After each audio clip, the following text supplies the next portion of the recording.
Puebla va a refrendar su obradorismo.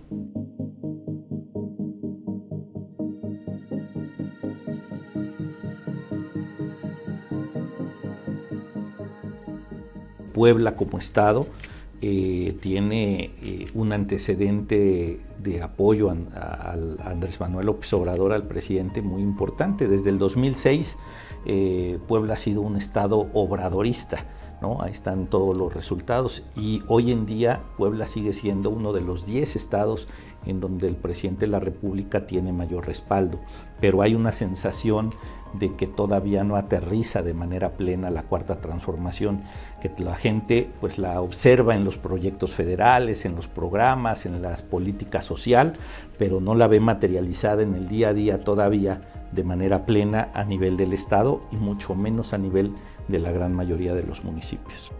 Concretamente aquí en Puebla venimos de un sexenio medio atípico, ¿no? Así es. 3 gobernadores en el mismo sexenio. ¿En qué panorama nos planteamos, ¿no? Estamos ahora mismo? Claro.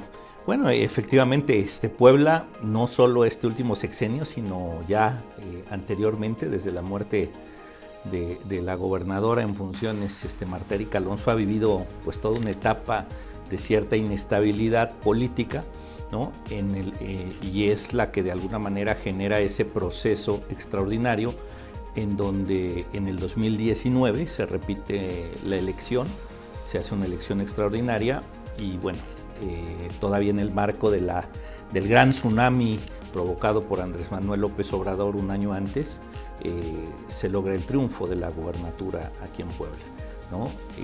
Lamentablemente, bueno, pues el gobernador Miguel Barbosa fallece también, y como ya había pasado el periodo de los 2 años de ejercicio de gobierno, ya no se tienen que repetir elecciones, el Congreso nombra a un gobernador sustituto, que es la figura, para poder cerrar lo que es prácticamente este sexenio, ¿no? En donde efectivamente se tuvieron prácticamente 4 gobernadores. La gobernadora Marta Erika, quien entra en funciones después de ella, que era el secretario general de gobierno en ese entonces.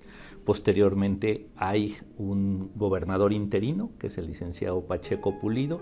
Se convocan elecciones, gana el licenciado Barbosa, y a su fallecimiento el Congreso nombra al licenciado Salomón Céspedes, ¿no? Entonces prácticamente estamos hablando de 5 gobernadores en unos cuantos años, ¿no? Prácticamente un sexenio. Bueno, hasta ahora 5 años, pero un sexenio. Pero usted participó en el gobierno de Miguel Barbosa.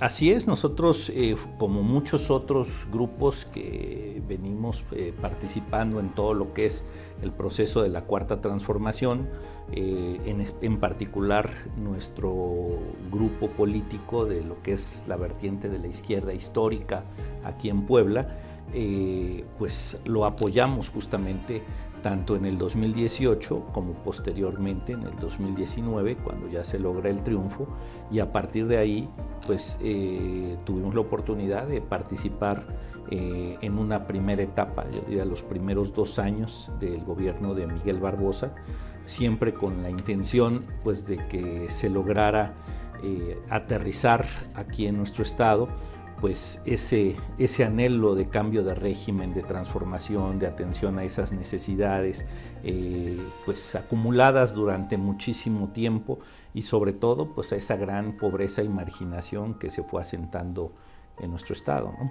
Vimos que ese cambio aquí en Puebla fue como muy abrupto, ¿no? El cambio del PAN, también por este accidente que hubo, pero cuando llega Morena a Puebla, a gobernar Puebla, tanto el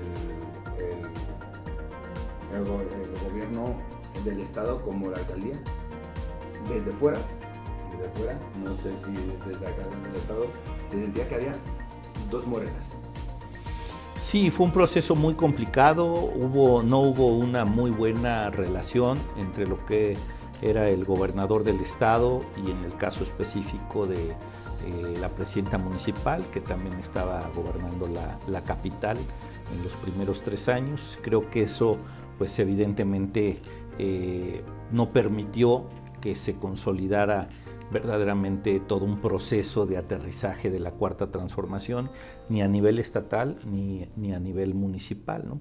Independientemente de que Puebla como estado tiene un antecedente de apoyo a Andrés Manuel López Obrador, al presidente, muy importante. Desde el 2006 Puebla ha sido un estado obradorista, ¿no? Ahí están todos los resultados, y hoy en día Puebla sigue siendo uno de los 10 estados en donde el presidente de la República tiene mayor respaldo, pero hay una sensación de que todavía no aterriza de manera plena la Cuarta Transformación, que la gente pues la observa en los proyectos federales, en los programas, en la política social, pero no la ve materializada en el día a día todavía de manera plena a nivel del estado y mucho menos a nivel de la gran mayoría de los municipios. ¿Y esas dos vertientes se van a ver en este proceso interno de Morena en el estado de Puebla?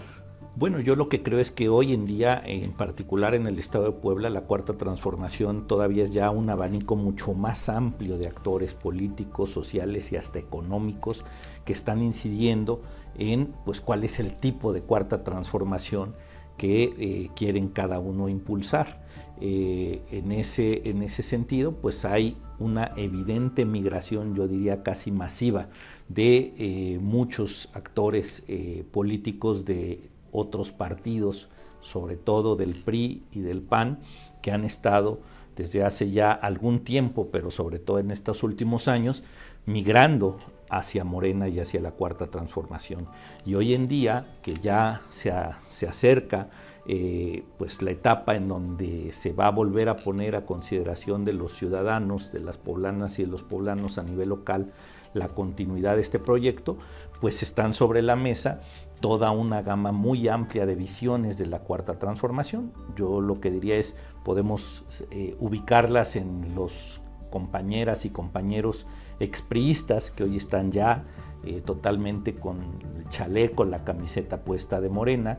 Está justamente esta vertiente que gobernó los últimos 2 años el estado de Puebla, la vertiente del barbosismo, que pues con muchos cuestionamientos a la forma en la que se ejerció el gobierno de la Cuarta Transformación por este equipo político, pero pues obviamente tiene el interés de mantenerse, de continuar y pues de seguir teniendo las riendas del gobierno en el estado, ¿no? Y yo podría ubicar como otro de el tercer gran grupo a lo que es o lo que somos pues el obradorismo que yo denomino el obradorismo de cepa o de origen, vaya, aquellos que venimos no solo desde antes de esta vertiente histórica de la izquierda, sino que desde el origen, desde el inicio del liderazgo de Andrés Manuel López Obrador, pues lo venimos acompañando prácticamente desde el año previo al año 2000, cuando él todavía era dirigente político de Tabasco y empezó a hacer esos éxodos por la democracia que venían de Tabasco y pasaban por Puebla, pues ya aquí lo estábamos respaldando, y ni se diga una vez que llegó a ser jefe de gobierno. En el 2005, aquí en Puebla fue uno de los primeros estados en donde impulsamos la creación de las redes ciudadanas, que en su momento fue pues esa gran vía de participación de la sociedad que ya desde entonces veía en Andrés Manuel López Obrador pues la figura que podía encabezar los destinos de nuestro país, ¿no? De hecho, le iba a preguntar que en qué vertiente se situaba usted, porque hemos visto de las elecciones pasadas que personas del PRI y del PAN aprovecharon ese tirón de Andrés Manuel y de Morena, del partido Morena, para salir electos, y de repente, un ejemplo podría ser Lili Tellez, cambió de partido, aunque su ideología realmente es la misma. Es la misma, ¿no? Sí, yo creo que se dio también en gran medida esto que aquí se denomina los chapulines, ¿no? Que brincan de un proyecto a otro más que por convicción, por una lógica de interés personal, de sus proyectos personales, y en muchos casos hubo un gran oportunismo. Se ganaron muchos espacios tanto de gobierno como de representación por la ola de Andrés Manuel López Obrador en el 2018, que lamentablemente ya a la hora de ejercer los cargos públicos, pues efectivamente acabaron demostrando que simplemente su cambio de camiseta pues no era en función de una convicción política, ideológica, programática, sino era más bien un tema de interés personal. Y por eso vimos también que muchos de los gobiernos municipales, muchos de los representantes en los propios congresos, en el caso específico del Congreso de Puebla, pues no estuvieron a la altura de pues esa decisión histórica de más de 30 millones de mexicanas y mexicanos que optaron por un cambio, por un viraje pues radical, ¿no?, de lo que venía siendo ese régimen neoliberal, donde todo era privatización, donde todo era ver, digamos, el ámbito público para buscar hacer negocios privados o particulares.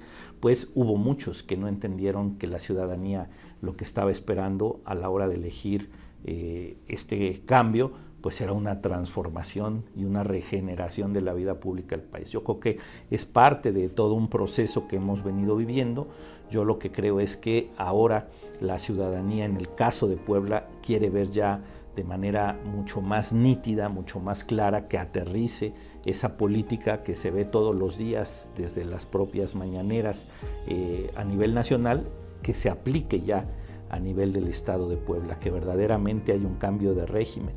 Es muy lamentable que, por ejemplo, en Puebla sea uno de los únicos 2 estados del país que no tiene ley de participación ciudadana, cuando pues la esencia de la Cuarta Transformación es la participación de la gente.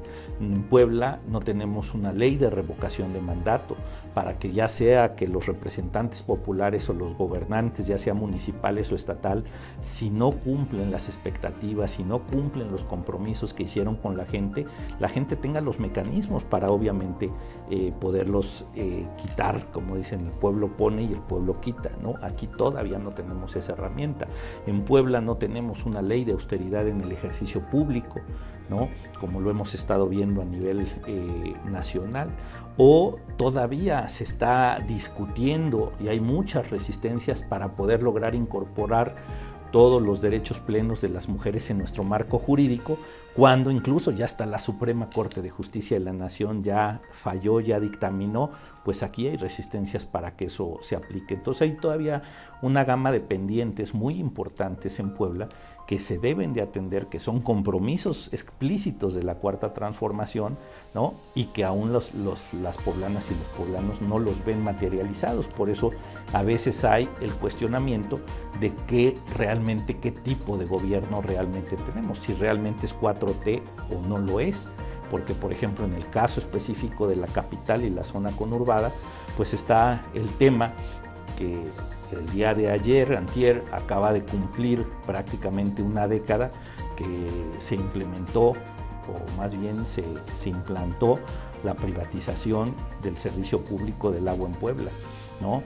Y pues fue un compromiso explícito de la 4T que en cuanto se lograra llegar a la titularidad del gobierno, se iba a impulsar su desprivatización, y sigue siendo uno de los grandes pendientes. Entonces hay toda una serie de aspectos que todavía requieren que se atiendan. Nosotros hemos venido manifestando que si hay voluntad política, hay tiempo para avanzar en muchos de esos temas, de tal forma que las poblanas y los poblanos puedan verdaderamente acreditar con hechos, ver acreditado con hechos ese cambio que aquí en Puebla todavía no se ve tan claro. ¿Y usted cree que esa falta de, pues sí, de que se concreten estos proyectos se debe a estas diversas corrientes que hay? Porque incluso se habla de pues la diferencia marcada, ¿no?, que había entre el barbosismo, que incluso hubo un ambiente de confrontación, por ejemplo, con el sector empresarial. Llega Sergio Salomón y parece que su discurso al menos es de un gobierno más conciliador, de tratar de que pues de llevarse bien con todos, incluso con la colaboración con alcaldes de otras fuerzas políticas, y pues pareciera que pues aunque es del mismo partido Morena, sí hay una vertiente diferente o un enfoque diferente entre estos proyectos. ¿Cree que sí esa existencia de varias corrientes ha afectado a que se concrete todo lo que se había pues prometido. Sí, yo creo que es parte, digamos, o es resultado de esa pluralidad y por lo tanto de esas distintas visiones que hay de la propia cuarta transformación que cada uno pone en práctica. Lo que es cierto, y vaya, ahí están todos los elementos para acreditar, es que en el caso de la etapa del barbosismo, pues sobre todo la etapa final acabó siendo una etapa de mucha confrontación, en donde el gobierno prácticamente acabó peleado con todos los sectores de la sociedad, ¿no? Con los distintos actores políticos y vertientes políticas que en su momento incluso lo apoyamos para que pudiera llegar al gobierno del Estado, pues prácticamente con los distintos secretarios. Ha sido yo creo que uno de los gobiernos que mayor número de cambios generó a lo largo de su ejercicio, lo cual también, por lo mismo, impidió que se consolidara un proyecto de gobierno, ¿no? Y creo que eso fue de alguna manera también deformando e impidiendo que se pudieran cumplir pues toda la gama de compromisos que en su momento se había hecho. Entonces eso, junto con hoy la diversidad tan amplia que hay de visiones de la cuarta transformación, pues es lo que hace que haya toda esta gama de pendientes. Por eso es que la vertiente obradorista de la cuarta transformación, pues justamente lo que representa es esa, digamos, línea original que tiene este movimiento que se ha planteado como pues justamente renovador de la vida pública, pues no solo de nuestro país, sino en este caso de nuestra entidad, de poder establecer una nueva relación entre gobierno y sociedad, no una relación vertical, sino una relación mucho más horizontal, en donde los ciudadanos puedan encontrar también mecanismos de participación en la toma de decisiones, en donde se pueda impulsar un desarrollo mucho más equilibrado, con una visión regional, en donde el desarrollo no solo esté concentrado en la zona de la capital o conurbada y algunos otros puntos de la entidad, sino verdaderamente se revisen, se valoren y se apoyen las distintas potencialidades que a final de cuentas hay en todo el Estado. No hay lugar en el Estado que no tenga una potencialidad, pero que obviamente requiere atención, ¿no? Entonces creo que eso es lo que representa la vertiente obradorista en el marco de estas otras distintas vertientes que hoy están presentes en la cuarta transformación. Afortunadamente ahora en esta etapa en la que nos encontramos, a diferencia del pasado, hoy serán las poblanas, los poblanos y será la ciudadanía la que determinará en cuál deposita su confianza. No será como antes, pues esa regla no escrita de la política mexicana, en donde el gobernante en turno prácticamente decidía quién iba a seguir después de él, porque pues viene de toda esta lógica en donde los gobernantes pues realmente abusaban, había exageradamente corrupción, entonces se preocupaban por quién les iba a cuidar las espaldas cuando ellos salieran. Hoy en día tenemos a un presidente probadamente honesto, un presidente pues que no necesita obviamente esa situación y que le entrega al pueblo de México la facultad, el poder de decidir en quién deposita su confianza. Ese proceso que acabamos de ver a nivel nacional es el que nosotros queremos que se aplique aquí en Puebla. Y que incluso Claudia Sheinbaum dijo que ella, no por haberla apoyado a ella, va a dar candidaturas. Así es, se acaba de reunir el día de ayer con todos los diputadas y diputados federales del movimiento y pues ha refrendado esa decisión del presidente de la República, ¿no? De no asumir pues esos vicios que se están desterrando ahora ella. Aquí el proceso va a empezar el próximo lunes. Vemos que ya en casi todos los medios prácticamente una decena de personas ha levantado la mano. Sin embargo, vemos que la campaña ya empezó para varios aspirantes desde hace meses. En concreto, Armenta y Nacho Mier ya están forrando todo el estado con su nombre. Julio Huerta también. Julio Huerta también. ¿En qué punto estamos ahora mismo con esta decena de aspirantes en las que no habíamos visto su nombre todavía? Claro, yo creo que hay que entender este momento como parte de un proceso que está viviendo nuestro país y por supuesto en ese sentido nuestra entidad, en donde todavía ni todo lo viejo se acaba de ir, ni todo lo nuevo acaba de llegar. Entonces hay todavía una serie de conductas que no corresponden ya a la lógica de un cambio de régimen, sino que de pronto pareciera que nos regresan totalmente al régimen anterior, al régimen en donde el dinero, la parafernalia, el acarreo, la matraca, como se dice, quisieran que esa fuera la lógica con la que se impusiera, ¿no? La cargada, digamos, de cómo surge el ungido, ¿no? para ser el sucesor. Nosotros hemos cuestionado de manera muy puntual que ese tipo de prácticas deberían ya de desterrarse, que corresponden justamente a esas formas viejas del régimen pasado, que no es a partir del derroche y del gasto de millones y millones de pesos, ha trascendido incluso hasta en la propia mañanera del presidente. El presidente ha cuestionado este tipo de prácticas que hablan de que alguno de los aspirantes está gastando alrededor de 24 o 25 millones de pesos mensuales solamente en espectaculares, lo cual si hacemos la contabilidad de los meses que llevan, pues estaríamos hablando de que algunos de ellos ya llevarían invertidos, por así decirlo, más de 100 millones de pesos o mucho más, ¿no?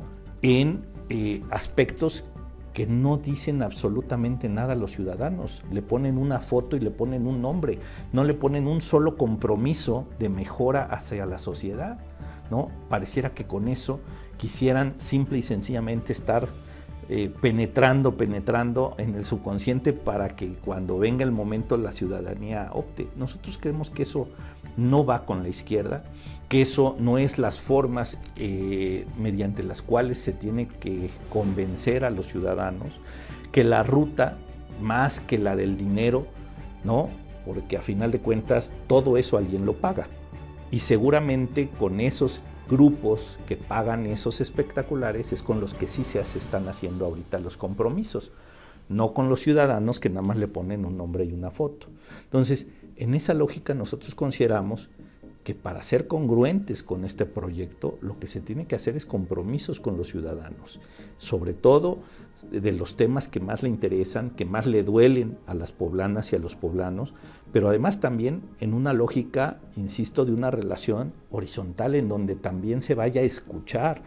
No se trata de tener los superhombres o las supermujeres que todo lo saben y que desde las alturas le dicen a la gente, ahora sí que cómo va a arreglar sus problemáticas, cuando el primero que sabe cómo arreglar los problemas que tiene, pues es obviamente la gente y es a la que hay que preguntarle, ¿no? Entonces, en esa lógica, la vertiente obradorista ha decidido competir no en el terreno del dinero, no en el terreno de los espectaculares. Nosotros hemos estado reiterando que los espectaculares no votan, ¿no? Y que en esa lógica, más bien, a ras de tierra, como nos enseñó Andrés Manuel López Obrador con su trabajo desde hace muchos años, es andar recorriendo los municipios, el estado, las poblaciones, no solo para poder compartir una idea de desarrollo del estado, de beneficio para la gente, sino sobre todo también para escuchar qué es lo que necesita cada una de las regiones de la entidad y con eso ir conformando un proyecto que realmente represente, por un lado, sí, crecimiento, desarrollo del estado, pero con justicia social, con atención de las necesidades básicas para que la gente viva mejor, sobre todo la gente que más lo necesita. Entonces, ¿usted se va a registrar? Por supuesto que hay la decisión de registrarse. Creo que esta convocatoria, como se ha planteado, afortunadamente elimina filtros de entrada, que había el riesgo de que el obradorismo fuera excluido del propio proceso interno de la Cuarta Transformación, aunque parezca ilógico, aunque parezca aberrante, se venía generando la construcción de un escenario en donde a la gente de la 4T pareciera que nos querían imponer que solo había de dos sopas y nada más, solamente dos opciones, muy parecidas, por cierto, bueno, hasta familiares, ¿no? Entonces nosotros consideramos que no puede ser que al interior mismo de la Cuarta Transformación, pues el obradorismo quedara excluido. Afortunadamente creo que desde el marco de lo nacional están teniendo claro que se necesita forzosamente generar un proceso no solo legal, transparente, sino sobre todo incluyente de todas las vertientes que participamos hoy en la 4T. Insisto, que pongamos sobre la mesa nuestra visión, nuestras propuestas de atención, nuestros compromisos con las poblanas y los poblanos, y que sean los ciudadanos los que determinen en quién realmente confiar.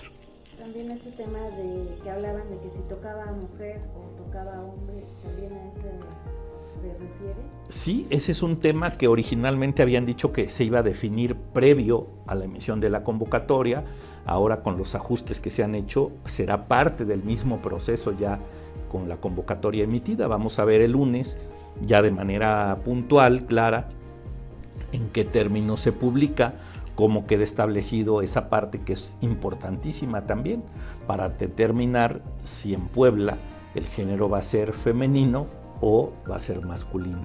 En ese caso, por ejemplo, ayer Lizeth Sánchez señalaba que si ese fuera el caso, allí se sumaba Julio Huerta, y pues bueno, digamos que habría que hacer también una operación de unidad en caso de que llegaran a elegir a un candidato de otra corriente. ¿Qué pasaría en este caso dentro del mismo Morena con los aspirantes de otras corrientes? ¿Cómo van a apuntalar esas candidaturas o esas precandidaturas?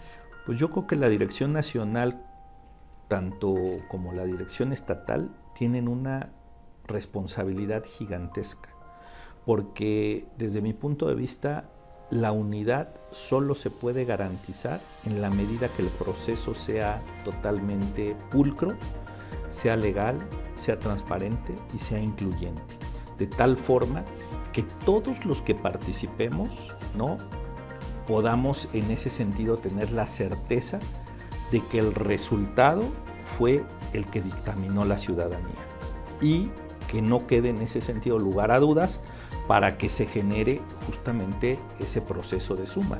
Yo creo que todos los que de alguna manera tomamos la decisión de participar en un ejercicio de competencia, pues lo hacemos en una convicción democrática, es decir, de estar dispuestos a acatar cualquiera que sea el resultado, tanto poder lograr en ese sentido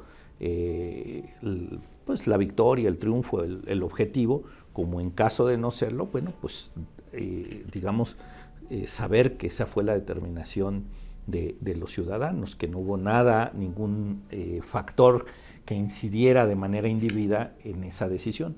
Yo creo que si esto se da, si la dirección estatal y la dirección nacional cuidan de manera puntual el proceso como lo cuidaron a nivel nacional, la unidad estará garantizada, porque a final de cuentas será el respetar lo que hayan decidido las poblanas y los poblanos. Y en el caso que se seleccionara género femenino en Puebla, ¿usted hacia dónde se decantaría? No, bueno, yo creo que hay compañeras, compañeros muy valiosos todos, en este caso compañeras mujeres.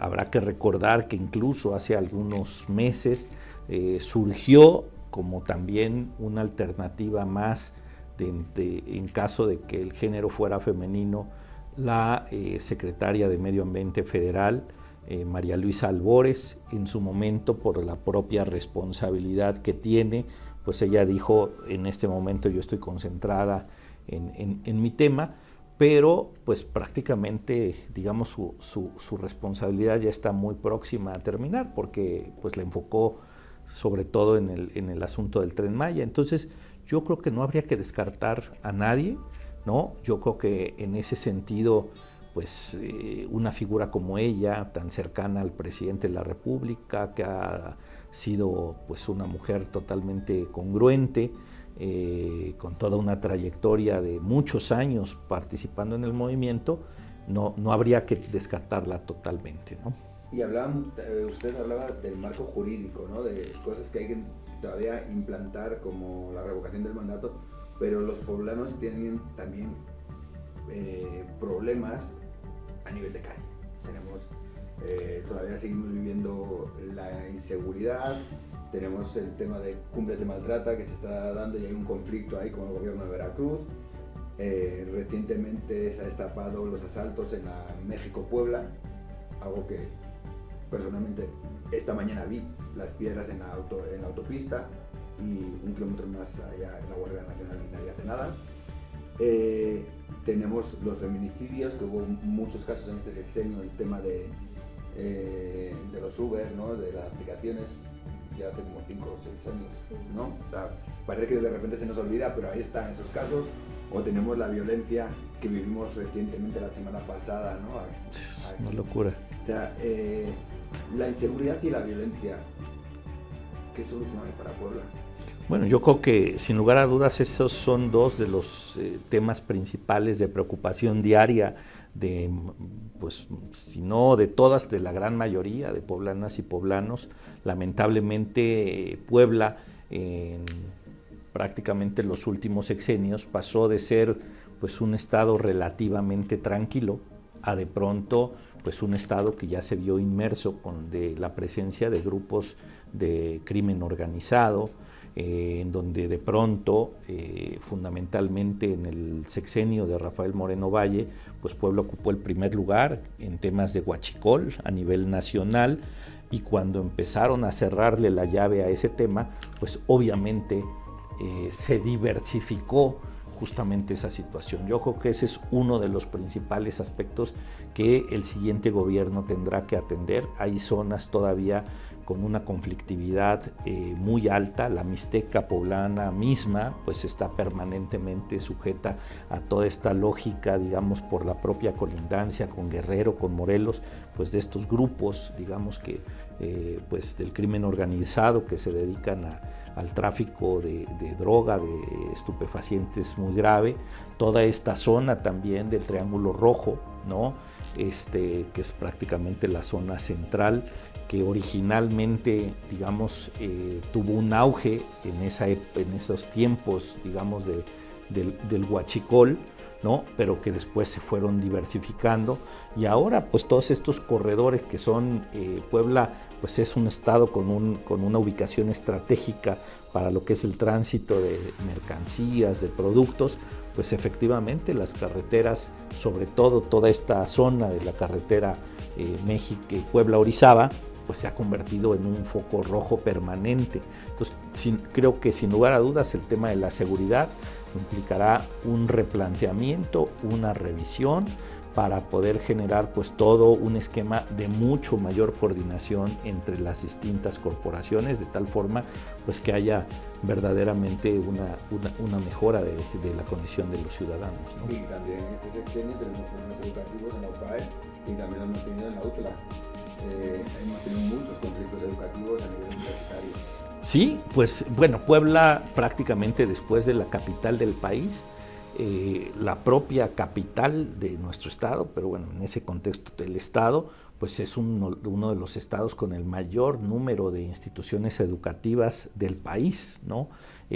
Aquí en Puebla vienen muchos jóvenes a estudiar prácticamente a veces desde la secundaria, pero si no preparatoria y universidad, sobre todo de la zona del sureste de México, pero también incluso en muchos casos por el número de instituciones, por la calidad también de las mismas, incluso también hasta de la propia zona norte. Entonces Puebla es una ciudad universitaria en gran medida, y creo que en ese sentido falta también detonar esa potencialidad que implica, pero también dándole las garantías a los jóvenes de que obviamente puedan estar en ambientes, en lugares seguros que les permitan desarrollarse de tal forma que, pues, si bien vengan aquí a prepararse, a estudiar, a adquirir conocimientos, bueno, pues lo hagan de una manera también segura. Me refería también a la lucha de poderes en las universidades, ¿no? El conflicto que hay. El caso de la UDLA, pues se politizó realmente, ¿no? Porque estaba ahí la figura de Derbez, porque pues también el gobierno del estado intervino, pero pues sí, también se mete ahí el tema político en las universidades. Sí, ha habido yo creo que en distintos momentos distorsiones, ¿no? Pues producto de toda esta situación que hemos estado viviendo, ahora sí que no podemos tampoco dejar de contemplar un ingrediente que vino a trastocarlo todo, que fue el tema de la pandemia, ¿no? Y cómo ahora sí que afectó no solo la vida, digamos, económica o incluso la paralizó en algún momento dado, con todas las repercusiones sociales que eso implica, las tensiones que también eso genera, sí, y eso pues reflejado en muchos de los ámbitos, ¿no? No solo, digamos, estrictamente en el ámbito de la salud, que llegó un momento a ser muy crítico aquí en el Estado, hubo que generar todo un proceso de reconversión, de hospitales y demás, todo lo que esas tensiones generan en la propia sociedad y en sus propios sectores, ¿no? Y luego, efectivamente, en el caso universitario, y en específico de una universidad pues tan importante como lo es la UDLA, pues creo que malas decisiones, porque el gobierno no tendría por qué estar metiendo las manos en esos ámbitos, ¿no? Otro tema polémico aquí en la capital es la regulación de los estacionamientos en la calle, ¿no? O sea, para usted, ¿cuál es su posición dentro de este tipo de implantar parquímetros, ¿no?, en las calles?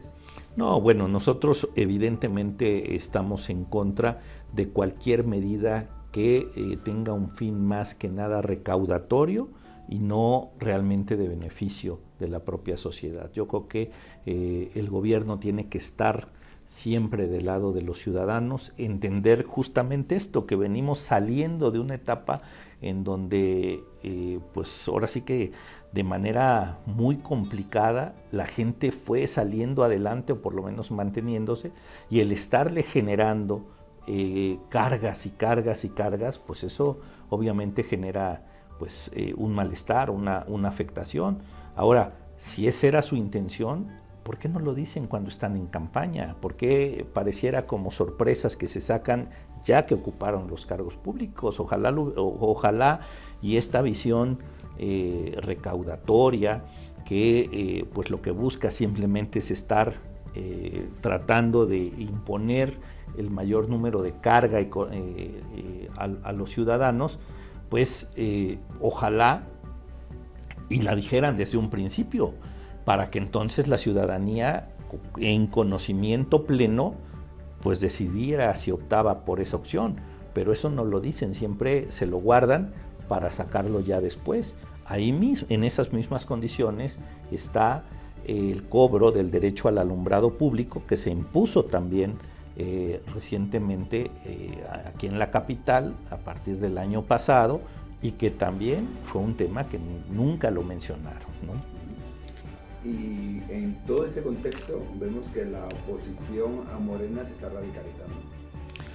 Sí, pues yo creo que hay ya una desesperación por parte de la oposición. La verdad es que la oposición en términos generales no ha logrado a lo largo ya de estos 5 años poder articular o esbozar siquiera lo que sería un proyecto alternativo al de la Cuarta Transformación. Prácticamente lo único que se han dedicado a hacer, y con muchas mentiras de por medio, es estar permanentemente señalando, descalificando, ¿no?, con mentiras, pues todo lo que son estas nuevas políticas que se vienen implementando, pero no han logrado construir nada nuevo. Tan es así, pues que después que durante tantas décadas de alguna manera se plantearon como opciones distintas, pues hoy incluso están fusionados ya pues los partidos hoy de oposición, ¿no?, simple y sencillamente buscando cómo generar obviamente un contrapeso, una fuerza que pueda ser capaz de detener este proceso histórico que estamos viviendo de transformación, pero incluso pues con contradicciones permanentes, ¿no?, evidentes, ¿no?, de lo que es incluso su propia identidad, de lo que es, por un lado, pues esa vertiente totalmente conservadora de nuestra sociedad, que representa obviamente el Partido Acción Nacional, y esta otra vertiente que se fue corriendo a la derecha, que se volvió totalmente corrupta, que se volvió totalmente privatizadora, ¿no? Como lo es ahora pues esta vertiente que se quedó en el PRI y lo que eso representa. Entonces creo que no han logrado construir nada atractivo para los ciudadanos, ¿no? No ofrecen ningún proyecto distinto a lo que ya demostraron cuando tuvieron la oportunidad de gobernar unos y otros, y tan es así que a lo largo de estos 5 años han ido de derrota en derrota, en derrota, en derrota. Yo, para terminar yo, quería preguntarte cómo ha visto la postura de Marcelo Ebrard tras este proceso interno de Morena. Pues yo lo lamento esa postura que él ha asumido. Ojalá y pues logre rectificarla. Creo que todavía está en la oportunidad de poderlo hacer. Él pues ha sido un actor importante, un activo de todo este proceso de transformación, y pues el asumir una postura que evidentemente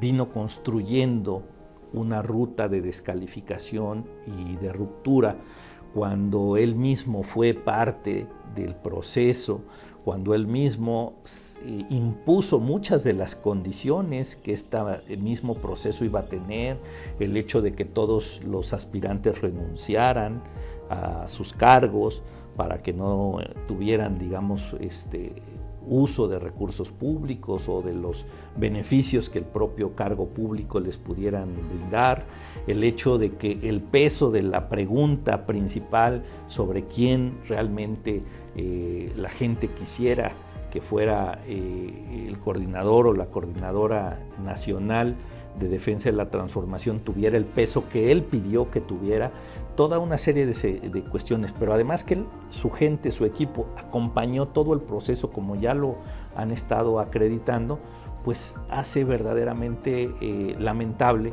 que una personalidad de ese nivel, de esa trayectoria, pues esté anteponiendo su interés personal al interés de seguir contribuyendo con el proyecto. Yo creo que en estos días ha quedado muy claro que su postura, en caso de decidir salirse, pues es una aventura, desde mi punto de vista absoluta, que creo que no va a llevar a buen puerto sus intenciones, y que en ese sentido ya hay muchos y muchas que se están desmarcando justamente de esta determinación y esta ruta que él trae.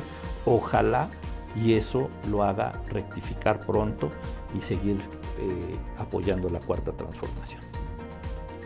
Yo, pues bueno, ahorita que estaba hablando de las posibilidades que tiene Morena de continuar en el gobierno estatal, la lectura que tengo es que también por eso puede ser que haya demasiados aspirantes, ¿no? Porque hay grandes posibilidades de que Morena vuelva a México. Sin embargo, también mencionaba ahorita de que se han fusionado los partidos de oposición, y en el caso particular de Puebla Capital, pues parece que sí les funcionó, incluso con un candidato que ya había sido alcalde, ¿no? ¿Por qué volver a algo que ya había tenido Puebla? ¿Cómo ve esta balanza? ¿No cree que sí puede ser también contraproducente que haya demasiada diversidad, incluso pues que se contraponen entre estas corrientes de Morena? ¿No cree que también puede ser una oportunidad para la oposición para seguir escalando este contrapeso que hicieron por lo menos en Puebla Capital? Pues yo evaluaría que lo que hasta ahora se ha implementado en la capital pues no tiene nada de sorprendente. Por el contrario, como comentábamos, tiene algunos aspectos que han venido a perjudicar a la sociedad, que la han venido a sorprender, porque son afectaciones que no se plantearon desde un principio.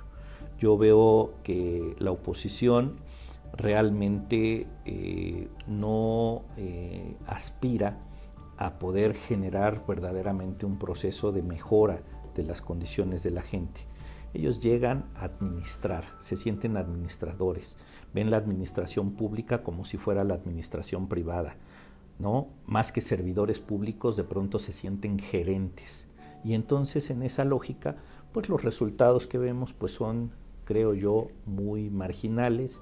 Simplemente se dedican a ocupar cargos públicos, a buscar tener ahora sí que buenas condiciones ellos de trabajo, buenos salarios, tratar de generar pues procesos administrativos en gran medida que funcionen las cosas, pero sin mayor alcance, sin un alcance de mayor trascendencia. Creo que allí está también el fondo de la diferencia. La cuarta transformación lo que se está planteando es que ante una realidad que viene padeciendo la gran mayoría de la población, pues solo generando un proceso de renovación de la vida pública y un proceso de transformación profundo de la propia relación entre el gobierno y la sociedad, una renovación de las instituciones, pues es como vamos a poder ir saliendo adelante, y eso se está viendo ya totalmente con resultados concretos a nivel nacional. Entonces, yo creo que en este caso deja mucho que desear la oposición gobernando la capital. Creo que en ese sentido, afortunadamente, eso sí, hoy tenemos una sociedad que sanciona, y esa lección hay que tenerla muy presente, porque en la elección anterior la ciudadanía sancionó que Morena no haya cumplido con todos los compromisos y las expectativas que generó en la gente. Yo creo que en esta ocasión, ante resultados tan marginales de la oposición en la capital, puede volver a sancionar si es que se le presenta verdaderamente una opción, una propuesta que represente justamente esa transformación que aún no llega a nuestro estado de manera plena, y por supuesto que ahora con la oposición gobernando la capital, pues mucho menos. Entonces yo veo una potencialidad muy grande. Ahí están las encuestas que han estado circulando, el posicionamiento simplemente de la marca de los partidos. Hay diferencias gigantescas en el propio estado de Puebla. Yo comentaba que ahí están también los ejercicios que acreditan que Puebla es uno de los 10 estados más obradoristas del país, pero lo que quiere ya también las poblanas y los poblanos son personas que verdaderamente sean congruentes, que su trayectoria sea congruente con lo que son los postulados de la cuarta transformación: no mentir, no robar, no traicionar al pueblo, que verdaderamente haya garantía de gente honesta que abandere para los más distintos cargos. Puebla es el estado en donde más cargos van a estar en juego el próximo 2024. Más de 2.200 cargos van a estar en juego.